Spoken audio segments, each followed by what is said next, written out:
we're able to build a relationship and drive trust, essentially growing a relationship and begin to have a personal relationship with people so that we can be seen as that expert, that authority, and have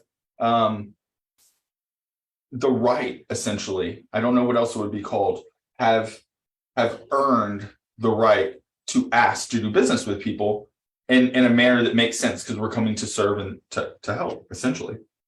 Depending on the type of problem we solve, it may be something that we can solve quickly, and understanding how storytelling helps behind that, I think, is something that I really don't want us to miss. Overall, when we look at social media,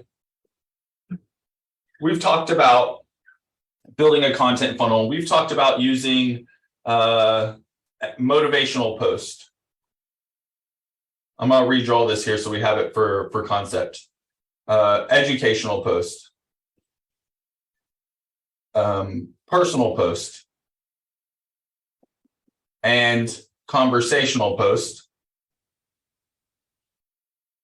I couldn't fit that word in. So that we can essentially send a message, get conversational with somebody, to ask them to raise their web fingers, if they have those, how I draw hands, to raise their hands if you have something you can offer them, a hand raising offer.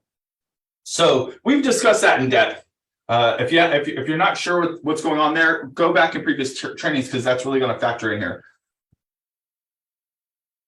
Now, let's talk about how these stories work. When we look at motivating somebody, they'll become sticky, right? They'll want to stick around. They'll want to look at your content.